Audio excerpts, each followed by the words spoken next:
Beliau, Nabi Khidr alaihi salam, dan ketiga saudara beliau datang memberi salam. Kemudian Nabi Khidr alaihi salam berkata, "Wahai Ahmad, telah aku saksikan kedatangan tiga sahabatmu. Hendaklah mereka berteguh hati dan mengambil salah satu dari mereka sebagai hakim yang adil.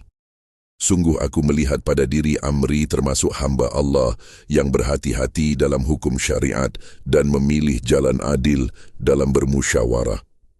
Sungguh pada dirinya lah kedua sahabatmu yang lain tunduk dan patuh dalam setiap keputusan. Yang demikian itu mencegah dari pecahnya cermin dan putusnya rantai di antara mereka dalam perniagaan. Wahai Ahmad, tidaklah akan menjadi rendah nilai dan harga gelang emas permata pada tangan seseorang, walau tangan itu harus berada di belakang dan tersembunyi, walau kadang tangan itu menuju tempat keluarnya najis pada dirinya, istinja.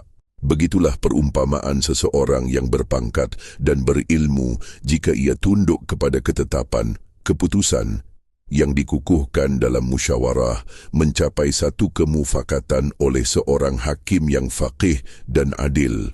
Hendaklah ketiganya mengingat khabar ini dan hendaklah mereka, ahkamul ahsan, menyampaikan keputusan itu kepadamu dengan baik dan benar sebelum ia menetapkan atas dua atau tiga atau lebih dari orang-orang yang bersilang kata, bersaling akal di atas perahumu. Sungguh dirimulah yang kelak mempertanggungjawabkan di hadapan Allah atas segala keputusan para ahkam di atas perahumu. Hendaklah dirimu berhati-hati.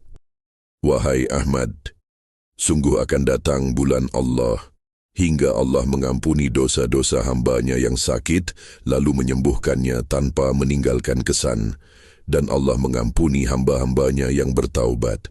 Hendaklah umat di dalam perahumu bersegera menuju ampunan Allah di awal bulan Rajab, meninggalkan harapan yang sia-sia, meninggalkan perbuatan yang menyakiti hati pasangan mereka, memperbanyak istighfar dan sedekah, meninggalkan yang haram dan membersihkan dirinya dari khamr, narkoba.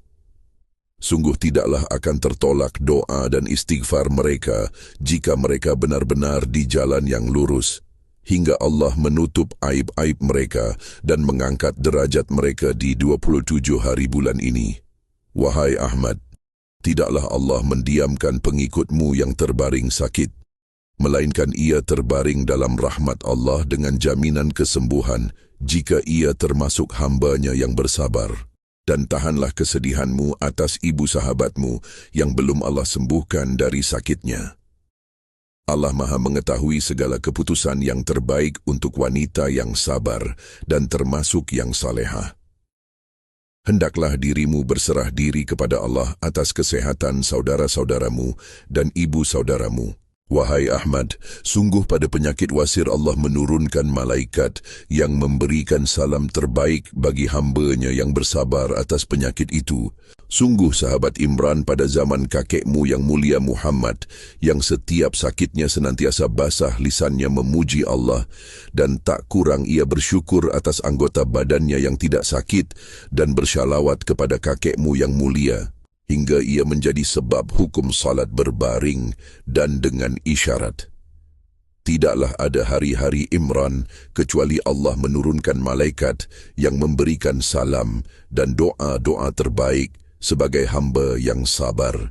Setiap teriakan menahan sakitnya bernilai pujian bagi Rabbnya dan Allah menyukai lisannya hingga kakekmu yang mulia memeluknya di Taman Jannah. Sungguh hamba Allah yang berteriak menahan rasa sakit dengan mengucapkan La ilaha illa anta rabbul arshil azhim wa rabbus samawati wal ardi wa rabba kulla syai'in ishfini ya Allah birahmatika, lalu bersyalawat ke atas kakekmu yang mulia.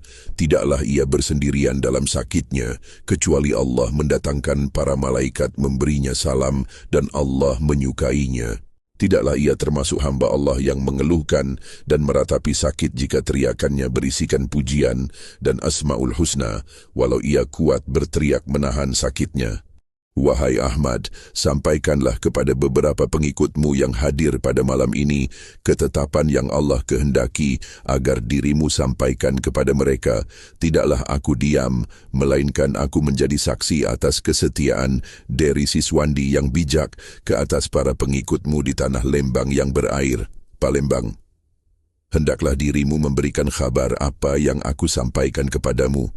Sungguh sahabat-sahabatmu di bawah kepemimpinannya menantikan khabar ini. Janganlah dirimu menahan khabar ini. Bukankah dirimu menyaksikan apa yang aku saksikan? Sampaikanlah hingga binaan di dalam perahumu menjadi tempat terbaik untuk yatim piatu, hamba Allah yang hendak bertaubat dan hamba-hamba Allah yang cacat.